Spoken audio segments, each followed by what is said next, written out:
이제 많은 외국인들은 엄청난 한류의 인기로 인해 한국이라는 나라 그 자체를 굉장히 긍정적인 시선으로 바라보고 있습니다. 때문에 해외여행을 가게 되면 한국인이라는 이유로 조건 없는 친절을 만나는 일이 이제는 흔하게 벌어지고 있는데요. 그러나 이 같은 긍정적인 모습은 한국에서만 나타나는 것이 아니었습니다. 한국 덕분에 전 세계의 많은 동양인들에게도 긍정적인 영향을 미친 것인데요. 실제로 예전만 하더라도 해외에서는 동양인들로 인한 인종차별 사건들이 비일비재했죠. 거기에 더해 중국으로 인한 코로나 이후에는 동양인을 향한 무차별 폭행이나 심지어 살인까지도 심심찮게 일어날 정도였습니다. 그런데 이러한 분위기가 한국 문화로 인해 바뀌었던 것인데요.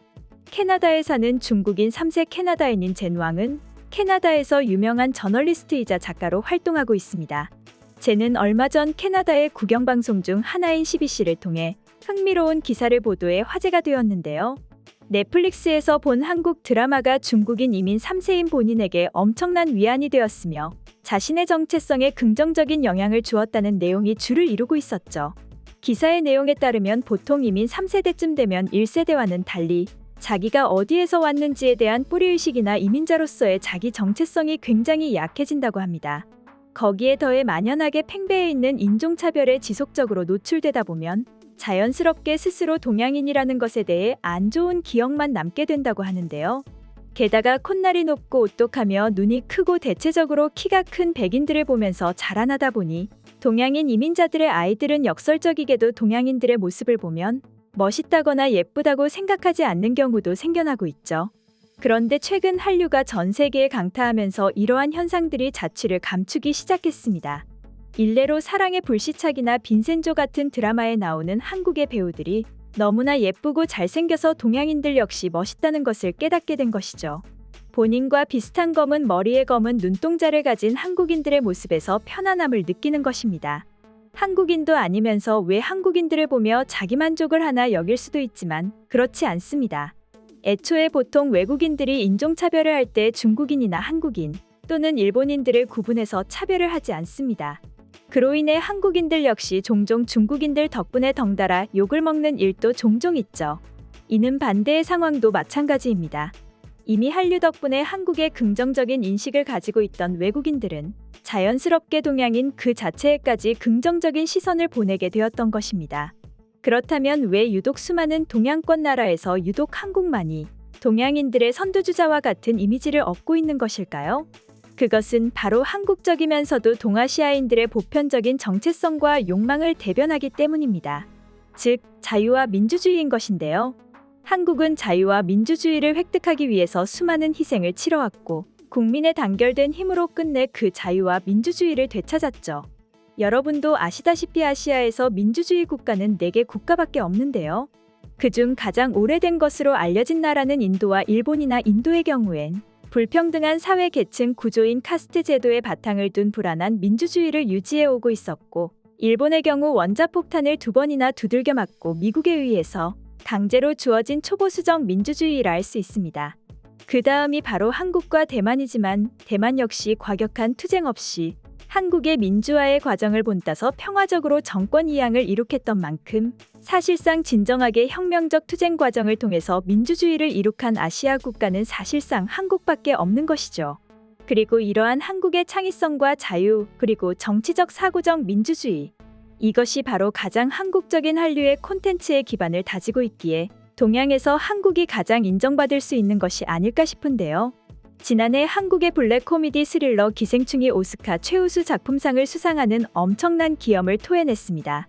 봉준호 감독은 이 순간을 이용해 북미 영화를 보는 관객들의 1인치 높이의 자막 장벽에 대해 극복했다 자신했는데요.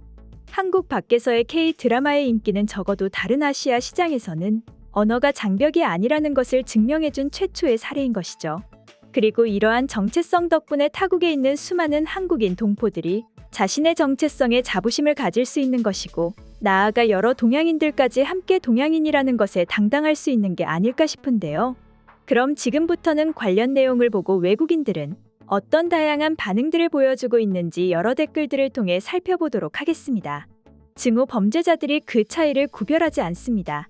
팬데믹 기간 동안 그들은 필리핀인, 베트남인, 중국계, 캐나다인 모두에게 무차별적으로 찌르고 펀치를 날리고 침을 뱉었습니다. 그러나 요새 한국 드라마 덕분에 인식이 좋아졌다고 생각해요. 무엇보다 동양인인 저 스스로가 저를 더 이상 혐오하지 않습니다. 재미 한국인으로서 나의 조국인 한국이 너무나 자랑스럽습니다. 한류 덕분에 친구도 많이 사귀고 행복한 나날을 보내고 있어요.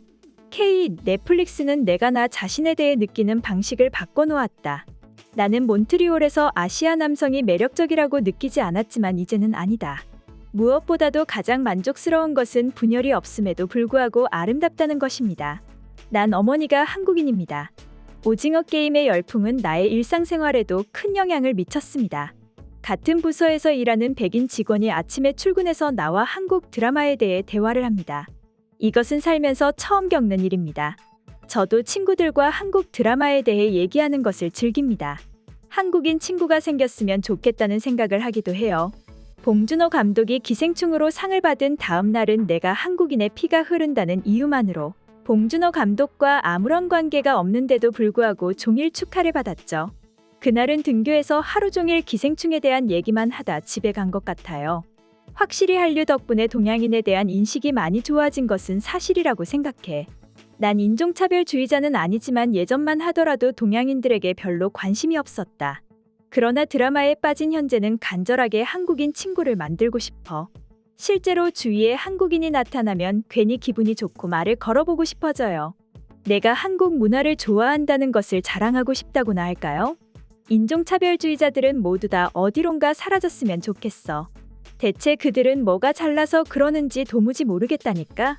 심지어 한국보다 훨씬 발전하지도 못한 나라 사람들이 차별을 하면 황당하기까지 해. 그동안은 그저 동양인이라는 이유만으로 무조건적인 차별을 했지만 이젠 한국 덕분에 그러지 못하게 되었죠. 같은 동양인으로서 한국의 성공의 기쁨을 느낍니다.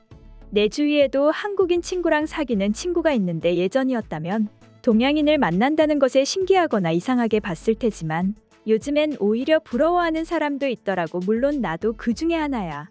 나도 한국인 남자친구가 가지고 싶다. 오래전부터 한국어 공부를 하고 있던 사람으로서 요즘과 같은 분위기가 아주 마음에 듭니다. 전 한국어를 잘한다는 사실 하나만으로 친구들에게 인정을 받고 있습니다. 요즘처럼 동양권 나라가 강세인 시대의 인종차별은 참으로 시대에 뒤떨어진 이야기죠. 다들 현실을 직시했으면 좋겠어요. 더 이상 서양은 더욱 진보한 나라가 아닙니다. 한국이 적절한 예라고 할 수 있죠. 오늘의 준비한 소식은 여기까지며 다음에 더욱 새로운 소식으로 여러분들을 찾아뵙겠습니다. 감사합니다.